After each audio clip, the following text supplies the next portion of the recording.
welcome to my channel. Without further ado, let's jump right into it. Back in the old days, before everything got modern, before people stopped believing in the things that lurked in the dark, there was this village up in the hills. You probably never heard of it, and it don't matter now because it's gone. Not like disappeared or anything, but people left. No one stayed. I heard this story from my grandfather, who swore up and down that it was real, said he saw it with his own eyes. And my grandfather, he wasn't the type to make up stories. He was one of those serious men, the kind who worked hard, barely talked unless he had to. So when he told me this story, I knew it had to be true. He said there was a man in the village named Chong. He was just a regular guy, worked in the fields, had a wife, had kids, just living life the way people did back then. But one night, something changed. It started when he went up into the hills to hunt. See, back in those days, people hunted all the time. The village didn't have markets like now. If you wanted meat, you had to go get it yourself. So Chong took his crossbow and went out before the sun went down. He figured he'd spend a few hours in the hills and be back before it got too late. But he didn't come back. People weren't too worried at first. Sometimes hunters stayed out overnight if they thought they could catch something big. But then morning came, and he still wasn't back. By midday, some of the men in the village decided to go look for him. They followed his trail up into the hills, calling his name. They walked for hours, going deeper than they thought he would have gone, and then they found him. At first, they thought he was just standing there staring at something. His back was to them, and he wasn't moving. His crossbow was on the ground. But when they got closer, they realized something was wrong.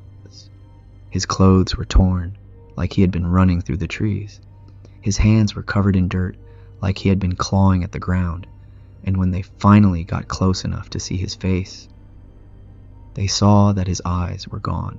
Not like something had ripped them out. No, it was worse than that.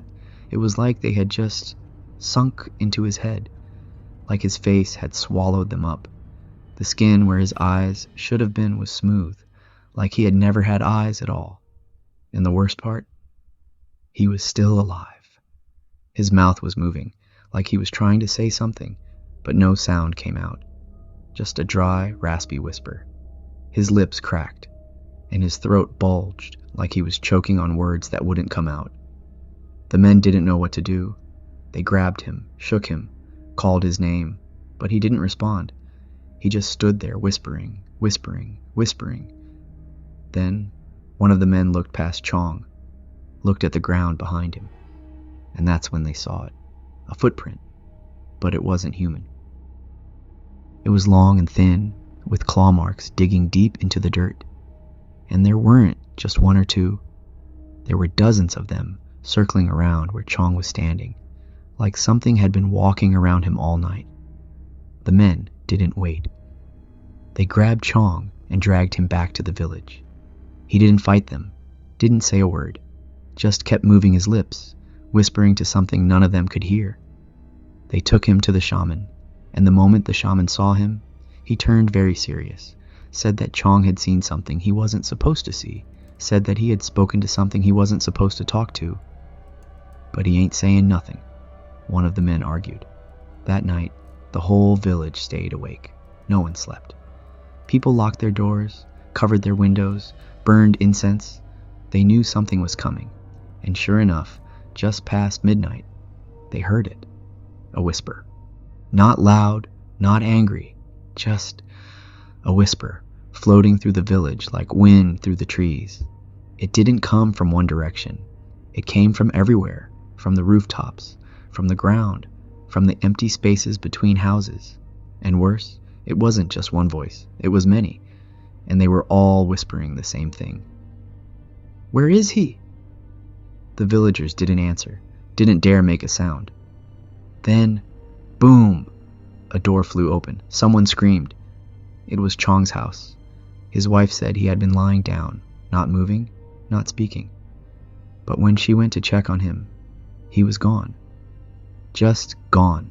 The blanket was still folded, the pillow still warm, but he wasn't there. They searched the whole village. Nothing. No sign of him. Just the whispers growing fainter and fainter until just before dawn. Silence. They never found him, never saw him again. The shaman told them to leave, said the village wasn't safe anymore, said that whatever had taken Chong would come back. Maybe not tomorrow, maybe not next year, but someday. And he was right. One by one, people started disappearing. First, a little girl, then an old man, then a young couple who had just gotten married. Each time, the same thing happened. The whispers came, the village held its breath, and by morning, someone was gone. It didn't take long before the whole village packed up and left. No one wanted to be next. They say the place is still there, deep in the hills, but no one goes near it. No one dares. Story 2. I used to walk at night. I had to. My house was on the far side of the village, and my cousin, he lived near the center where people gathered. We always played cards and told stories until late, and then I'd have to walk back alone. I never thought much of it. I mean, I grew up there. I knew every turn, every little path. I wasn't scared. That changed. That night I lost track of time. We were playing, laughing, and before I knew it, everyone else had gone home.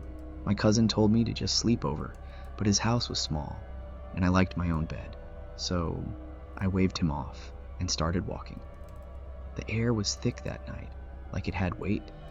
There was no wind, just that strange silence that makes your ears ring. You ever heard silence so deep it sounds loud? It was like that. My footsteps on the dirt felt too sharp, like they didn't belong. And then I heard it. A second pair of footsteps. Not fast, not slow. Just there, following me. I stopped. It stopped. I turned around, but there was nothing. Just darkness. A whole world of black stretching into the trees. I laughed a little, because what else do you do? And kept walking. Then it started again. I stopped. It stopped. I walked. It walked. And let me tell you, I have never been so aware of my own breathing before, my own heartbeat. I could feel it in my throat. I told myself it was just my imagination, maybe an echo, maybe a trick of the night. But then I made a mistake. I thought, if I run, it won't follow. So I ran, and the thing ran too. I didn't want to turn around. I knew that if I turned, I would see something I wasn't supposed to see, but my body betrayed me. Right before I reached the path that led straight to my house, I turned my head, and I saw it. It wasn't a person. It wasn't an animal. It was wrong. Its legs were too long, bending in a way they shouldn't. Its arms hung low, nearly touching the ground. But the worst part? It was smiling, and it was still running toward me. I don't remember how I got inside my house. 1 second, I was outside, my legs barely keeping up with my own terror, and the next, I was slamming my door shut, locking it, pressing my back against it, like that would do anything. My chest was burning, my throat raw, and my hands wouldn't stop shaking. Silence. I waited. Nothing. I told myself it was gone. It had to be. Maybe it never existed at all. Maybe I had just been too tired, too caught up in the ghost stories we told that night. Yeah, that made sense. Until I heard the knock. 3 slow, heavy knocks. I didn't move. Then, from the other side of the door, in a voice that almost sounded like mine, "Open the door. I know you're awake."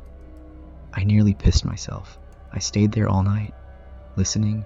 It never knocked again, but I felt it. Right outside. Waiting. Morning came slow. When I finally built up the courage to open the door, my whole body was sore. My head was pounding. But the second I stepped outside, I knew something was wrong. The ground in front of my door, it was all scratched up. My parents had to invite a shaman to do a ritual for me because I was so shaken after that. That was the last time I walked at night. Whenever I stayed out, if it was about to get dark, I would just run home. Or if it was too late to go home, I would just stay over. Thank you for listening to this video. I'll see you in the next one.